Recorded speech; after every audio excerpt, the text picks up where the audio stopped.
Grand angle consacré ce soir à l'avenir incertain des minorités en Syrie, chrétiens, druzes, kurdes ou encore alaouites. Le soulagement consécutif à la chute de Bachar al-Assad a très vite laissé place à l'inquiétude de ces communautés exposées au potentiel désir de vengeance de la majorité sunnite désormais au pouvoir, mais aussi à la menace de Daesh. Avec nous pour en parler, Tigran Yegavian, bonsoir. Bonsoir. Soyez le bienvenu sur TV5 Monde. Vous êtes chercheur arabisant à l'Institut chrétien d'Orient. En direct de Beyrouth, Vincent Gelot.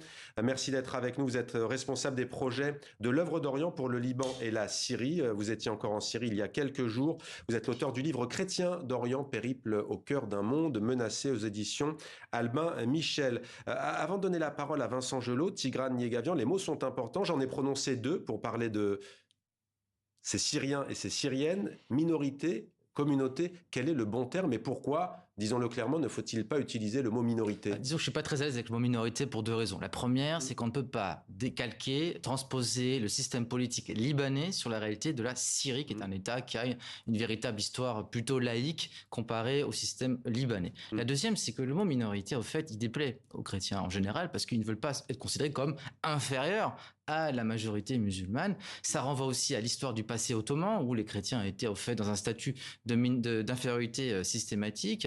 Et puis, il faut comprendre, remplacer ce mot minorité par celui de citoyen, parce que c'est ce qu'aspirent profondément toutes les composantes de la Syrie. La majorité est des citoyens à part égale. Voilà donc pour cette clarification. Vincent Gelot, l'attentat suicide contre une église à Damas a fait 25 morts il y a 8 jours, c'était le dimanche 22 juin. Vous allez très souvent en Syrie, vous y êtes retourné après cette attaque. Première question, est-ce que vous avez des nouvelles des fidèles de Damas après cette attaque? Quel est leur état d'esprit? On imagine que la peur s'est emparée de nombreux d'entre eux. Alors, il faut se rendre compte que cette attaque, qui est absolument abominable, a été vécue comme une onde de choc pour les Syriens, mais en particulier évidemment pour la communauté chrétienne. Je rappelle que durant ces 14 années de guerre où les Syriens ont tout vécu, les bombardements, les emprisonnements, Daesh, il n'y avait pas eu ce type d'attaque. Cette attaque, c'est un homme armé qui a tiré à l'arme automatique en pleine messe dans une église et qui s'est fait exploser avec une ceinture. C'est évidemment terrible. On parle d'une vingtaine de morts, d'une soixantaine de blessés. Et c'était important pour nous. Vous savez, à l'œuvre d'Orient, on est aussi une œuvre d'amitié. Donc d'être aux côtés de nos amis et de nos partenaires syriens dans cette épreuve. Donc je me suis rendu au patriarcat grec-orthodoxe dont le siège était à Damas parce que cette église était une église grecque-orthodoxe. Et puis auprès des victimes. Et les victimes, ce sont des enfants, ce sont des femmes, des anciens. Et donc c'est tout à fait grave et il y aura un avant et un après cet attentat. Les gens sont traumatisés, ont peur et sont aussi en colère. Ouais. La colère, et on rappelle que les nouvelles autorités, le chef de l'État Ahmed El-Shara a annoncé l'arrestation de 6 personnes, 2 autres auraient été tués dans une opération des nouvelles forces de sécurité, et c'est Daesh qui est derrière selon les autorités de Damas. Tigran Yegavian, les chrétiens syriens aujourd'hui, est-ce qu'ils sont en danger depuis la chute de Bachar al-Assad et étaient-ils protégés sous Bachar al-Assad? Il n'y a pas eu de tel attentat sous la dynastie Assad. Vincent Jean a raison de rappeler qu'il y a un avant et un après, c'est le pire attentat. C'est le pire attentat qu'on enregistre en Syrie depuis toute l'histoire de la présence chrétienne en Syrie. Ce qui est très juste aussi, c'est que les chrétiens de Syrie se sentent en insécurité chronique. Ils ont aussi des victimes à déplorer lors des massacres des Alaouites, donc il y a quelques mois, des victimes aussi à déplorer. Mais le problème, c'est que la Syrie est en train de passer dans un système de transition politique vers une république islamique.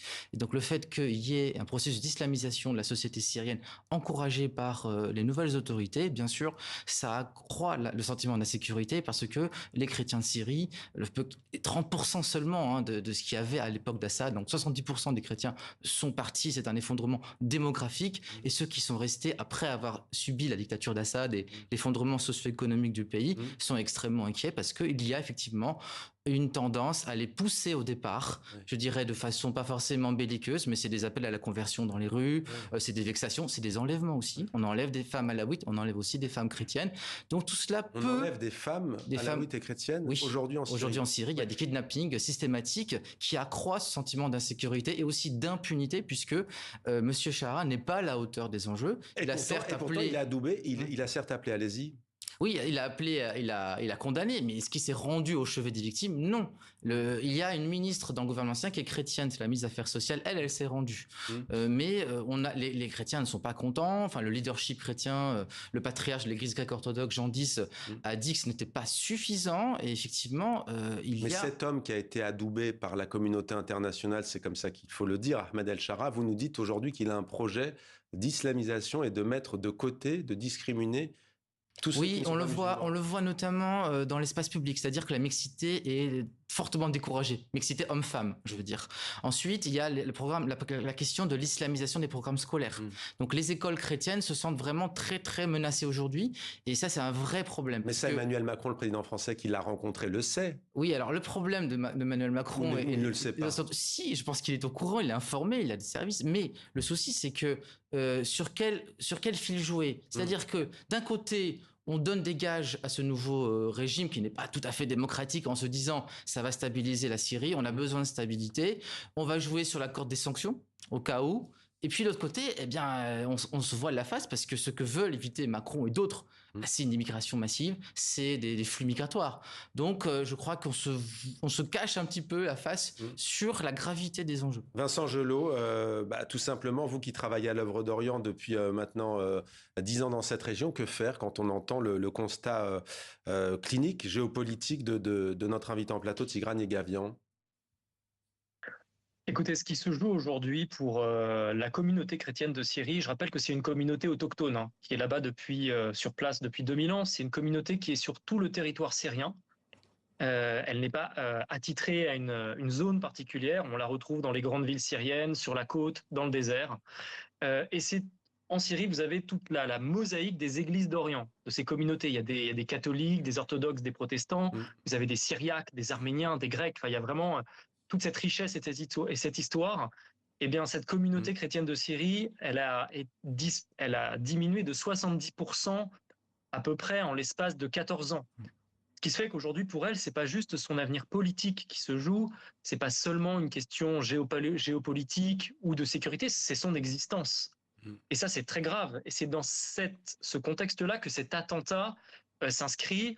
Et comme l'a dit Tigran, il s'inscrit dans une continuité d'un ensemble d'actes qui ont lieu depuis la chute du précédent régime, le massacre des Alaouites, les tensions avec la communauté de Druze, toute une série d'humiliations, d'insultes, d'enlèvements, d'arrestations arbitraires, de meurtres qui ont lieu. Et évidemment, même si cet attentat a été fait par un groupe terroriste, en fait, il est perçu par la communauté chrétienne comme une responsabilité portée par les nouvelles autorités. Et donc, évidemment, il y a quelque chose de fondamental qui se joue. Et ce qu'il faut savoir, c'est que la communauté chrétienne de Syrie a le désir d'être constructif. Des rencontres ont eu lieu avec les nouvelles autorités, les évêques les ont rencontrés dans les principales villes également. Donc il y a un désir de construire une nouvelle société sur un pays qui est, rappelons-le, ravagé, qui est absolument détruit.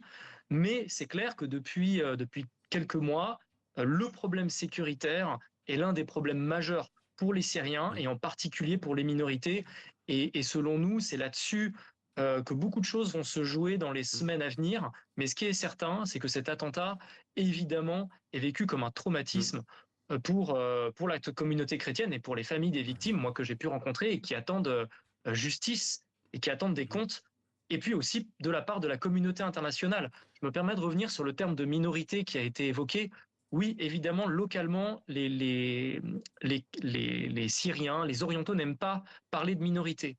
Néanmoins, ce terme relève d'une certaine objectivité quand même, dit quelque chose. C'est pour cela que l'OFPRA, par exemple, l'utilise et que en Occident, ce terme est utilisé parce qu'il révèle quand même parfois derrière une certaine vulnérabilité. L'OFPRA, c'est l'Office pour les réfugiés et les apatrides. N'est pas suffisamment prise en compte. Ça méritait d'être dit. Et pour compléter ce que disait tout à l'heure en plateau ici Tigran Yegavian, on a parlé des chrétiens, des Alaouites notamment, à laquelle appartenait cette communauté, l'ancien président Bachar al-Assad. Les Druzes, il y avait cette image d'espoir que j'aimerais vous remontrer tout de même. C'est le chef des forces démocratiques syriennes kurdes qui mène une expérience d'autonomie depuis plusieurs années maintenant, et depuis le début du soulèvement populaire. S'en est suivi aussi une guerre civile terrible. C'est cette poignée de main entre Ahmed El-Shara et le dirigeant des forces démocratiques syriennes syrienne. Pour vous, ce n'est pas un gage comment dire, oui, de côté paisible pour la suite? C'est un pacte de non-agression tactique qui tient compte des bouleversements géopolitiques régionaux, c'est-à-dire Mazloum Abdi, pardon. Mazloum Abdi. Alors, ce sont deux Syriens. L'un est un Syrien kurde, l'autre c'est un ancien salafiste, enfin toujours salafiste, mais un djihadiste.